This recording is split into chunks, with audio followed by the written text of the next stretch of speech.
Zizou has had a dream start in his role at Real Madrid. 2 games played, 2 games won, 5 goals scored in both games, dominant performances all round, goals from Ronaldo, and the big BBC.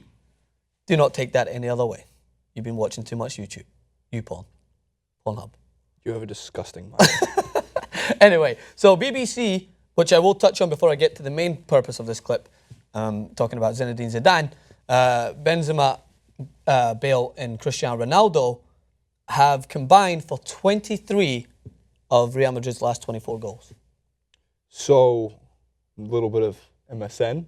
A little bit of MSN is never got as much media coverage as MSN for some reason. They do get coverage, but it's somewhat flown under the radar how competent they've been playing together. You get how funny it is that MSN and BBC are both news networks. Yes, that is funny. Like you said, because you just said, they don't get much media coverage. No, Francis, because they are the media. They are the media outlet. But they've been combining very well, which might be put into doubt because Gareth Bale got a calf knock over the weekend.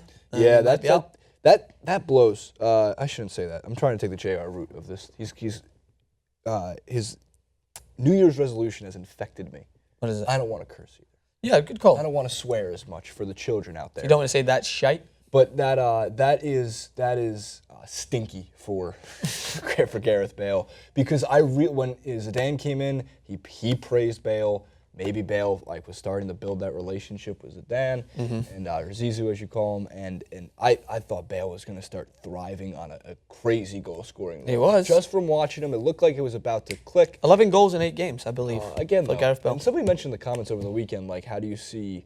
Are you serious? How do you see if Ronaldo and Bale left Real Madrid? I said that if one or the other left Real Madrid, they still could compete for La Liga. And that's precisely why, because they still have a Benzema there, they still have a Rodriguez there. The team is good, right? And Zidane has an opportunity here to really go against, in my opinion, the better team in La Liga, Barcelona, and arguably best team in the world. I don't think Real Madrid's far behind them. Well, this is what the substance of this clip. Boring statement. No, it's not. Well, it's not boring. So boring. But I many take people all that would argue. back. Real Madrid, ladies and gentlemen, are going to make a run for the Champions League, and they will get by Barcelona, if not in the final. They're going to do it. Mark my words. Is that you just saying it to cause some controversy, No, or do you genuinely believe it? I believe in Zidane. I can't believe I'm going against my boy Messi. You're my boy, Blue.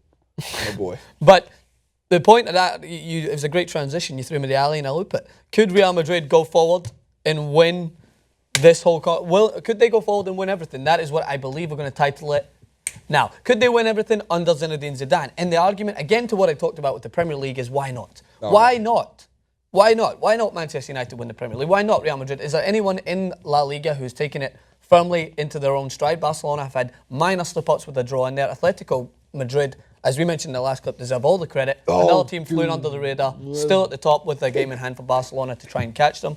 But Real Madrid, Ronaldo's quote that came out, I'm sure you read it, backed up by Jesse, the substitute that came on later in the game, saying that they're playing for something's different under Zinedine Zidane, that he's a different mentality, different style of football than Rafa Benitez. And the players, I think it's obvious, respect him more. And there is that argument that comes into play.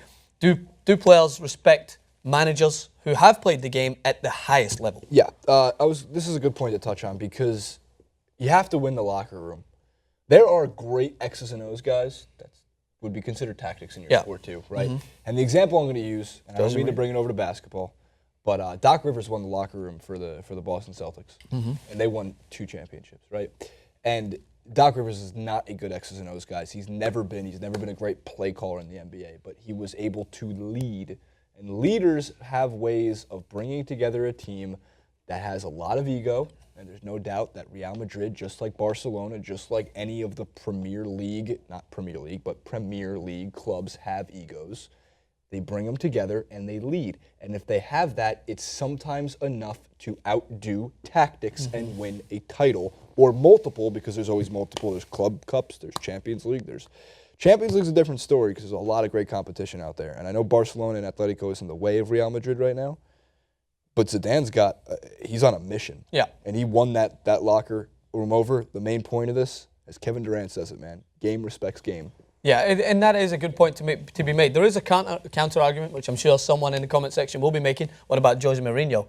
not exactly the world's best ever. And when he was Josie in his gets. yeah, that's what Josie gets. Let's not forget he's not in employment at the moment. But I'm not. I'm joking. I know Jose Mourinho is one of the best managers there's ever been. He's a big X's and O's man. He can win the locker room because he's got a very strong personality as well, very strong opinion. He didn't this season, which struggles. But with Zidane making his managerial debut for Real Madrid, this guy in his prime was second to none. When I talk about my top 5, as you probably have seen in world's best footballers ever, he's right there or thereabouts. Because he, for me, he did so much for the game. He was so elegant in the way that he played it. He made it. I was telling Jason, it was as if a bald James Bond decided to play football. That's how I describe him. When he was so elegant, so fluid, no one could touch him because he was so big and strong. And he's going to transcend that over to his managerial career. He's going to imply some of the same, I would say, movements, some of the same tactics that he would take forth in his playing career and push them onto the players that maybe need a little bit more guidance. I could see him being fantastic for Isco, as he's already shown so far. Isco seems like a rejuvenated man under Real Madrid. He's going to, if they keep hold of him, try and sculpt James Rodriguez into the player that he could be.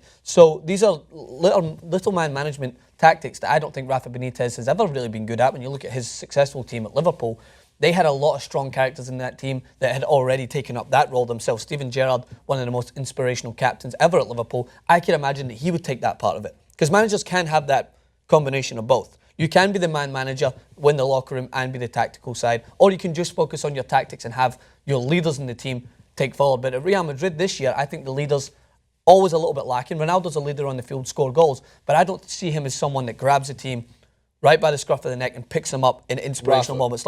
No, I don't see Ronaldo doing that as a player on the field. Rafa's not able to do it as a manager. And that's why I think when they would go down in games, they would sometimes struggle. Whereas Zidane has that personality, and they don't have it as much in the middle of the park or at the centre of defence. I think that he can inspire that, push that onto them so that they can really move forward and do big things this year. So my answer to the question is do I think they will win everything? No.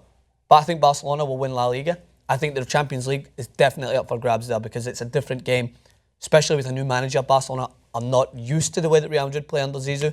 It's all up for grabs. You just tickled La Liga fans' balls instead of grabbing them and telling what was up. Barcelona are going to win the La Liga. You go 5 minutes into this beautiful diatribe. Actually, it's a negative connotation on the speech, but still a diatribe-esque way of how Real Madrid is going to win La Liga and do everything. And then at the just end, say, you're like, nah. nope. Never know. And by the way, this whole conversation, before we wrap up, I'm not disregarding Atletico Madrid. We already did the clip on it. You can check on what we talked about with them and how they will react better to the transfer ban, I believe, than Real Madrid. But I think it's Barcelona's year. When you can win a game and take off Messi at half-time, that's when you know that you're just too good. Will to you move eat forward. your shoe if Real Madrid wins the Champions League? Nah, that's me just kind of already. That's me like cutting up the shoe into parts and just putting it in my own mouth because that could easily happen. It's not the same as Arsenal going to Bayern Munich and winning the game. I didn't ask how you'd eat your shoe. Well, that's what I would have to do because it could happen. Shoe? No. Gross. Comment below. I'm not eating my shoe. Tell them how to comment, Francis. I was going to just finish on. You should just tell them how to comment, Francis. I was going to finish on doing my shoe. You don't have to tell them how to comment. They don't have to comment.